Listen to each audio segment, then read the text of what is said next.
नमस्कार। The front line के लिए मैं कौशिक। नेताजी के एजेंडा को लेकर के हम लोग आए हुए हैं। राजपुर विधानसभा क्षेत्र से प्रत्याशी हैं विश्वनाथ राम जी।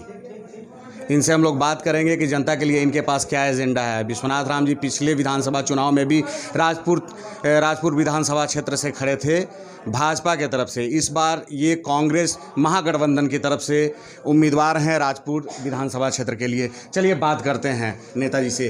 क्या एजेंडा है जनता के लिए आपके पास इस बार? जनता का पहला एजेंडा विकास का है। जो विगत 15 सालों में कोई विकास नहीं हुआ। आज भी रोड हमारे क्षेत्र की सभी सड़कें बदहाल है। नल जल की व्यवस्था बदतर है और साथ ही साथ हमारे राजपुर विधानसभा की जनता का मान सम्मान बना रहे, इसके लिए मैं मैदान में उतरा हूँ।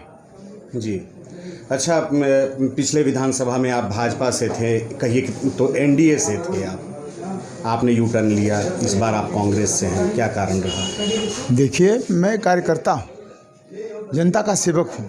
जनता का सेवक बनने का प्रयास मैं हमेशा करता किया। उसमें मैं भारतीय जनता पार्टी में 2 पुस्तों तक मैंने भारतीय जनता पार्टी का सेवा किया है। लेकिन परिस्थितियाँ बदली। गठबंधन के दौर में हम लोगों की कार्यकर्ताओं की हमेशा हत्या हो जाती है। तो हम कार्यकर्ता आखिर करेंगे क्या? हम जनता की सेवा करने के लिए ही राजनीति कर रहे हैं।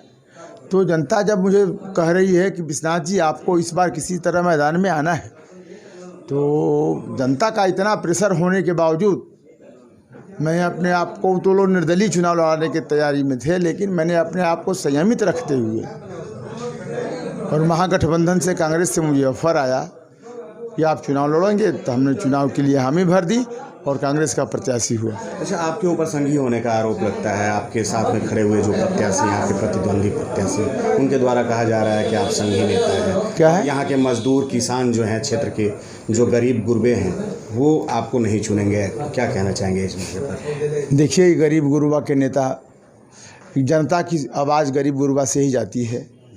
और कहने वाले लोग अपने गिरबान में झांक के देखें। उनके नेता कहते हैं कुछ, करते हैं कुछ।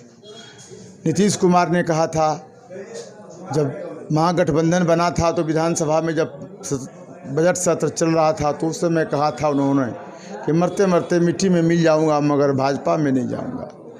तो भाजपा के लोगों ने ऐसा कौन सा उन्हें लॉलीपॉप दे दिया कि जो रातों रात जो अपने आप को परिवर्तन करके भाजपा में चले गए। हम तो जनता के सेवक हैं। हम कभी नेता बनने का सपना नहीं देखा कि मुझे नेता बनना है। मैं जनता का एक चौकीदार बनने का प्रयास करता हूँ कि जनता की मैं सेवा कर सकूँ, उसके मान सम्मान की चिंता मैं कर सकूँ। इसके लिए राजनीति में आया हूँ मैं। पहले मैं नौकरी करता था विधानसभा में, सब नौकरी छोड़ के, इसलिए मेरे पिताजी भी विधायक रहे। तो मेरे पिताजी ने जो कहा, जो मुझे सिखाया कि जनता की सेवा ही नारायण सेवा है, जनता की सेवा में लगे रहिए, आप नौकरी छोड़िए और जनता की सेवा में लग जाइए। आप एक बड़े नेता के बेटे हैं, राजपुर क्षेत्र से आप खड़े हैं। राजपुर क्षेत्र जो है अभी भी बदहाल है। वहाँ से कई मंत्री हुए, अभी निवर्तमान मंत्री संतोष निराला जी भी रहे 2 बार वहाँ से। बहुत बदहाल स्थिति है वहाँ की। वहाँ के किसानों के लिए, मजदूरों के लिए क्या आपके पास? किसान यदि आपके राजपुर विधानसभा की जनता यदि मुझे आशीर्वाद देती है, अभी तक जो फिलहाल रवैया मिल रहा है, तो मैं समझता हूं कि जनता मुझे आशीर्वाद दे चुकी है, मन बना चुकी है कि परिवर्तन निश्चित है। लेकिन हमारे क्षेत्र किसान पर ही निर्भर है। किसान ही मेरे मालिक हैं।